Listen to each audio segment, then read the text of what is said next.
अस्सलाम वालेकुम and welcome back to my channel. उम्मीद करते हैं कि आप सब ठीक होंगे। ये वीडियो मानो के हॉस्टल के रिलेटेड है। अब जिन भी बच्चों को इस साल मानो में एडमिशन मिल गए हैं उनको बहुत ही ज़्यादा कंग्रेचुलेशंस। और अब सवाल है कि आपको मानो में हॉस्टल कैसे मिल गया है, क्योंकि हर किसी यूनिवर्सिटी या कॉलेज में जो है हॉस्टल का होना बहुत ही ज़्यादा इंपॉर्टेंट है, क्योंकि हॉस्टल के बगैर कॉलेज और यूनिवर्सिटी लाइफ में मज़ा नहीं आता है। तो इसीलिए इस वीडियो में मैं आपको बताऊँगा कि किस तरीके से आपको मानो में हॉस्टल जो है वो मिल जाएगा। उससे पहले अगर आप हमारे चैनल पे नए हैं तो चैनल को सब्सक्राइब कीजिए।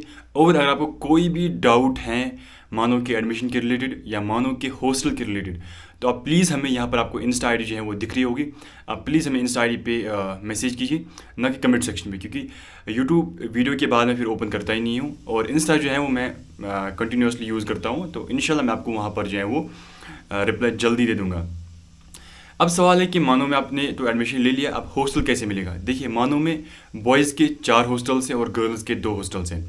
अब हर साल जो है मानो के जितने भी बच्चे अप्लाई करते हैं हॉस्टल, उनमें से काफ़ी सारे बच्चों को हॉस्टल मिल जाता है और कुछ बच्चे जो हैं वो रह जाते हैं जिनको हॉस्टल नहीं मिलता है, और फिर नेक्स्ट ईयर हो सकता है उनके चांस होते हैं हॉस्टल मिलने के।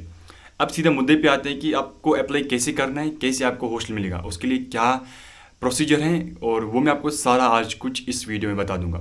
सबसे पहले आपको क्या करना है, इस वीडियो के डिस्क्रिप्शन बॉक्स में मैंने आपको एक लिंक दी है, उस लिंक के ऊपर आपको क्लिक करना है। तो जब आप इस लिंक के ऊपर क्लिक करोगे तो आप लोगों को यहाँ पर ये शो हो रहा होगा, online application for hostel allotment fresh admission 2024 and 25। तो ये जी असल में गूगल फॉर्म है, यही असल में हॉस्टल का फॉर्म है। 30 जुलाई इसका लास्ट डेट है। 30 जुलाई से पहले पहले आपको सबमिट करना है ये फॉर्म। उसके बाद आपको 30 जुलाई के बाद इंशाल्लाह 1 हफ्ते या 2 हफ्ते के बाद जो है वो लिस्ट आता है, उसमें आपको फिर अपना नाम जो है वो सर्च करना है कि आपका एडमिशन मिल गया है कि नहीं मिल गया है हॉस्टल में। उसके बाद आपको यहाँ पर क्या करना है, इस फॉर्म को आपको फिल करना है। ये बेसिकली गूगल फॉर्म है, इसको आपको फिल करना है। सबसे पहले यहाँ पर शो हो रहा होगा स्टूडेंट नेम, तो यहाँ पर आपको अपना नेम जो है वो देना है। अगर आप किसी और के लिए फिलअप कर रहे हो तो आपको किसी और का नाम यहाँ पर देना है। उसके बाद यहाँ पर आपको शो हो रहा होगा एनरोलमेंट नंबर। आप सभी को मेल पे आया होगा एनरोलमेंट नंबर। एडमिशन के बाद आपको एनरोलमेंट नंबर मिलता है ईमेल पे, आपको मिल चुका होगा। अगर नहीं मिल चुका तो आप यहाँ पर हॉल टिकट नंबर जो है आप यहाँ पर दे सकते हो। उसके बाद एप्लीकेशन फॉर्म नंबर, जब आपने मानो का फॉर्म फिल किया था तो वहाँ पर एक एप्लीकेशन फॉर्म नंबर होता है, आप वो देख लीजिएगा। तो यहाँ पर आपको फिलअप करना है। उसके बाद मोबाइल नंबर स्टूडेंट, आपको यहाँ पर अपना मोबाइल नंबर जो है वो देना है, ना कि किसी और का। उसके बाद फादर्स नेम, आपकी वालिद का नाम क्या है तो आपको यहाँ पर वो फिलअप करना है। उसके बाद आपकी वालिदा का नेम, मदर्स नेम, आपको यहाँ पर फिलअप करना है। उसके बाद मोबाइल नंबर पेरेंट्स, तो यहाँ पर आपको पेरेंट का मोबाइल नंबर देना है, या आप किसी बड़े भाई का भी नंबर दे सकते हो। अगर आपकी ज़िम्मेदारी आपका बड़ा भाई लेता है तो आपको वहाँ पर बड़े भाई का नंबर देना है, या किसी और का भी नंबर आप दे सकते हो जो आपके ऊपर आपकी ज़िम्मेदारी लेता है, तो आप उसका भी नंबर आप दे सकते हो। उसके बाद यहाँ पर आता है जेंडर। अगर आप मेल है तो आप यहाँ पर मेल सर्च कर सकते हो, अगर आप फीमेल तो आप फीमेल के ऊपर क्लिक कर सकते हो। उसके बाद कैटेगरी, अगर आप जनरल हैं तो आपको जनरल के ऊपर क्लिक करना है। अगर आप एससी हैं या एसटी हैं या ओबीसी हैं, ईडब्ल्यूएस, अगर आप इन चारों में कोई भी हैं तो आपको यहाँ पर इनके ऊपर क्लिक करना है। ठीक है, क्लिक करने के बाद यहाँ पर आपको दिखा रहा होगा कि प्रूफ ऑफ स्पेशल कैटेगरी। अगर आपके पास ईडब्ल्यूएस सर्टिफिकेट है, एससी है, एसटी है या ओबीसी सर्टिफिकेट है, आपको यहाँ पर वो वाली सर्टिफिकेट अपलोड करना है। अगर आप सब अपलोड नहीं करेंगे तो आपको ये रिजेक्ट हो जाएगा। ठीक है ना। अगर आपके पास एससी की सर्टिफिकेट है, एसटी की है, ओबीसी की है, ईडब्ल्यूएस की है, आपको वो सर्टिफिकेट लाजमन जो है वो अपलोड करनी ही करनी होगी यहाँ पर। ठीक है ना, जहाँ पर दिखा रहा है ना ऐड फाइल, वहाँ पर आपको जो है वो अपलोड करना है। उसके बाद आगे बढ़ते हैं। फिर यहाँ पर दिखा रहा है पर्सन विद डिसेबिलिटी। अगर आप डिसेबल पर्सन हैं, आपने मानो में एडमिशन लिया है, तो आपको यहाँ पर यस करना है। अगर आप अच्छे हैं, अगर आपको कोई प्रॉब्लम नहीं है तो आप यहाँ पर नो कर सकते हो। ठीक है ना। तो डिसेबिलिटी वालों को हॉस्टल कन्फर्म मिलता ही मिलता है। अब आप यहाँ पर यस मत करना। अगर आप में से कोई ठीक है, अगर आप वो डिसेबिलिटी के ऊपर यस करेगा, वहाँ से अगर वो ठीक भी होगा तो यहाँ पर ये प्रूफ होता है, आपको प्रूफ देना पड़ता है, चेक होता है। फिर उसके बाद अगर आपने रॉन्ग यस किया था तो आप वहाँ पर रिजेक्ट हो जाएगा, आपका फॉर्म जो है वो रिजेक्ट हो जाएगा। उसके बाद प्रोग्राम और कोर्स नेम, आपने किस कोर्स में एडमिशन लिया है वो आपको यहाँ पर देना है। मान लीजिए अगर आपने एमए उर्दू में लिया है, एमए इंग्लिश में लिया है, या एमए हिंदी में लिया है, या डिप्लोमा इन पर्सन में लिया है, किसी भी में लिया है, तो आपको यहाँ पर वो क्लिक करना है, इसके ऊपर क्लिक करना है। उसके बाद आपका सब्जेक्ट क्या है, मान लीजिए कि आपने हिंदी में लिया है, या हिस्ट्री में लिया है, या इंग्लिश में लिया है, जर्नलिज्म एंड मास कम्युनिकेशन में लिया है, या किसी भी फील्ड में लिया है, आपको यहाँ पर देना है। उसके बाद आगे बढ़ते हैं, आपका स्कूल क्या आता है। मान लीजिए अगर आपने बीएससी में एडमिशन लिया तो आपका स्कूल ऑफ साइंस आता है। अगर आपने मानो कि बीएलएलबी या एलएलबी में एडमिशन लिया तो आपका यहाँ पर स्कूल ऑफ लॉ आता है। अगर आपने मास कम्युनिकेशन जर्नलिज्म में लिया तो आपको school of mass communication and journalism आपका यहाँ पर आता है, ठीक है ना।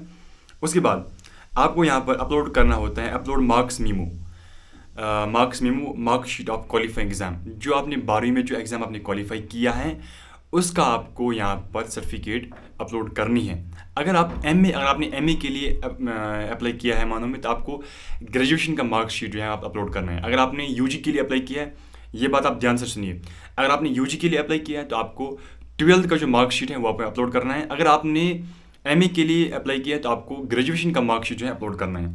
उसके बाद CGPA secure in qualify exam. अगर आपने यूजी के लिए अप्लाई किया है तो आप यहाँ पर 12th का मार्क्स शीट में आप देखिए कि आपके कितने मार्क्स हैं, आप यहाँ पर परसेंटेज जो है वो डाल दीजिएगा। अगर आपने एमए के लिए एडमिशन लिया है तो आपको यहाँ पर ग्रेजुएशन में आपको कितने CGPA आए हैं, आपको यहाँ पर वो वाला CGPA डालना है, ठीक है ना।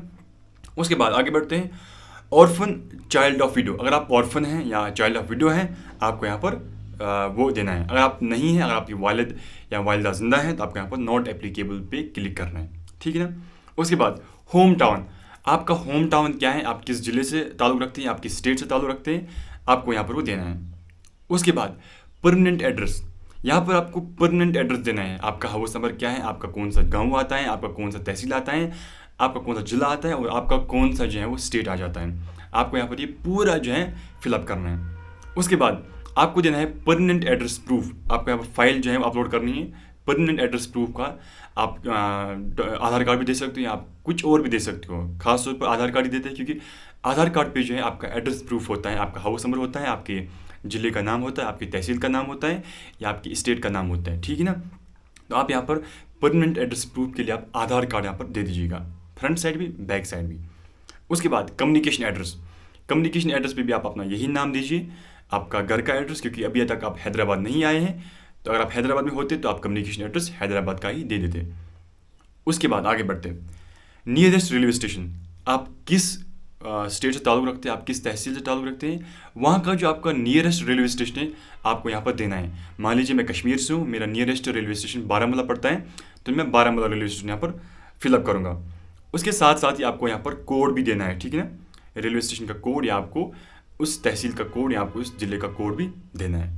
उसके बाद distance from home town to मानो हेडक्वार्टर, आपके घर से मानो कितना दूर है तो वो आपको यहाँ पर देना है। अगर आपका घर मानो से 50 किलोमीटर दूर है तो आपको यहाँ पर ये भी क्लिक करना है। अगर आपका घर जो है मानो से 2000 से ज़्यादा किलोमीटर दूर है तो आपको इस पर क्लिक करना है, ठीक है ना।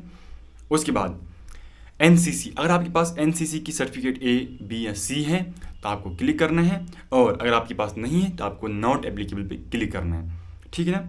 उसके बाद अगर आपके पास NSS सर्टिफिकेट है, अगर आपने NSS कैंप्स 1 किए हैं 2 किए हैं तो आपको यहाँ पर अगर उसी सर्टिफिकेट हैं तो आपको यहाँ पर देना है। अगर नहीं है तो नॉट एप्लीकेबल पे आप क्लिक कीजिए।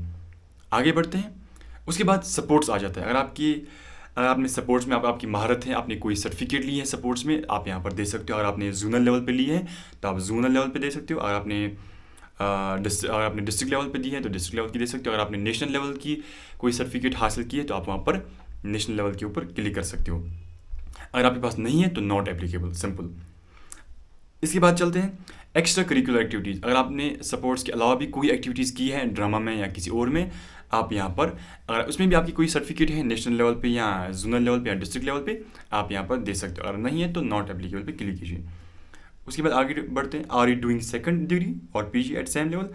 अगर आपने मानो से कोई PG किया है या कोई डिग्री की है, अगर आप फिर से वही डिग्री करना चाहते हो तो आप यहाँ पर यस कीजिए। अगर आपने नहीं, अगर आप पहली बार मानो में आ रहे हैं तो आप यहाँ पर नॉट एप्लीकेबल पे क्लिक कीजिए।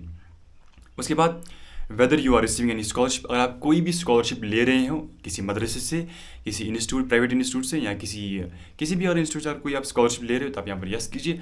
अगर आपको अभी तक कोई भी स्कॉलरशिप नहीं मिला है तो आप नो पे क्लिक कीजिए। उसके बाद is there any disciplinary action pending taken against PY, अगर आपके खिलाफ मानो वाले ने कोई भी एक्शन लिया है तो आप यहाँ पर यस कीजिए। अगर नो है तो आप नहीं, क्योंकि आप पहली बार आ रहे हैं, आपके ऊपर कोई भी मानो वाले ने कोई भी एक्शन नहीं लिया है तो आप यहाँ पर नो क्लिक कीजिए, ठीक है ना। Whether you are detained in previous examination, आप इसके ऊपर भी आपको नो क्लिक करना है, ठीक है ना। आगे बढ़ते हैं। Upload the course admission fees payment receipt. अगर अगर आपने मानो का एडमिशन फ़ी जो है वो पे किया है, उसके बाद आपको एक रिसिप्ट मिलता है, ऑनलाइन रिसिप्ट। आपको डाउनलोड करना है और यहाँ आपको यहाँ पर अपलोड करना है, ठीक है ना। यहाँ पर ऐड फाइल पे दिखा रहा है, आपको यहाँ पर मानो का एडमिशन फ़ी का जो रिसिप्ट होता है आपको यहाँ पर वो अपलोड करना है, ठीक है। Have you complete more than 1 post degree from मानो। अगर आपने एक से ज़्यादा पोस्ट डिग्री जो है मानो से कंप्लीट की है तो आप यस कीजिए। अगर आप पहली बार आए तो आप नो कीजिए। उसके बाद have you completed a professional degree and then applied to a non. अगर आपने मानो से कोई भी प्रोफेशनल डिग्री जो है वो की है, अब आप नॉन प्रोफेशनल डिग्री के लिए अप्लाई कर रहे हो तो आप यस कीजिए। अगर आप पहली बार आ रहे हो तो आप नो कीजिए। उसके बाद यहाँ पर दिखा रहा है I aware and declare that filling of application is not guarantee the hostel seat allotment. मैंने आपको पहले ही बोला है कि फॉर्म फिल करने से आपको ये नहीं प्रूफ मिल रहा है कि आपको हॉस्टल मिलेगा, बल्कि फॉर्म सभी फिल करते हैं। उसके बाद जो बच्चा एलिजिबल होता है, जिसकी एलिजिबिलिटी क्राइटेरिया मैच हो जाती है, उसको हॉस्टल मिलता है। इससे पहले मानो वाले जो है वो अकॉर्डिंग टू परसेंटेज जो है वो हॉस्टल देते थे। इस बार जो है परसेंटेज के खिलाफ परसेंटेज के अकॉर्डिंग अब इस बार हॉस्टल नहीं दे रहे हैं। इस बार उन्होंने कुछ और क्राइटेरिया जो है वो रखी है। अगर आपको वो मैच होता है तो आपको हॉस्टल मिलेगा। फॉर्म फिल करने से आपको हॉस्टल नहीं मिलेगा। फॉर्म फिल करने के बाद ये एलिजिबिलिटी चेक करते हैं कि आप एलिजिबल हो हॉस्टल के लिए। अगर हो तो आपको हॉस्टल मिलेगा। उसके बाद ये डिटेल्स आपको यहाँ पर दी हुई हैं, आप ये डिटेल्स पढ़ लीजिएगा, एग्री पे क्लिक कीजिएगा और यहाँ पर सबमिट कर दीजिएगा। सबमिट करने के बाद आपको एक मेल आएगी कि आपने सक्सेसफुली जो है वो आपका हॉस्टल का फॉर्म जो है वो फिल किया है।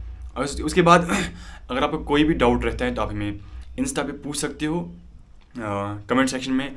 मैं जवाब जो है वो बहुत कम देता हूँ, क्योंकि यूट्यूब जो है मैं ख़ास तौर पर ज़्यादा नहीं खोलता हूँ, वीडियो अपलोड करता हूँ किसी बाद में यूट्यूब नहीं खोलता हूँ। इसलिए मैं आपको बोल रहा हूँ कि अगर आपको कोई भी डाउट है, मेहरबानी करके जिन लोगों को भी मेरा नंबर है, मेहरबानी करके फ़ोन मत कीजिए। सिर्फ इंस्टा पे जो है आप मुझे मैसेज कीजिए और मैं आपको इंशाल्लाह वहाँ पर जल्दी जो है वो रिप्लाई दे दूँगा। और आप मेहरबानी करके यूट्यूब चैनल को भी जो है वो सब्सक्राइब कर दीजिएगा। उसके अलावा कोई भी डाउट है इंस्टा पे पूछ लीजिएगा। तो बाकी उम्मीद करते हैं कि आपको ये वीडियो समझ में आया होगा। तो दीजिए इजाज़त, धन्यवाद।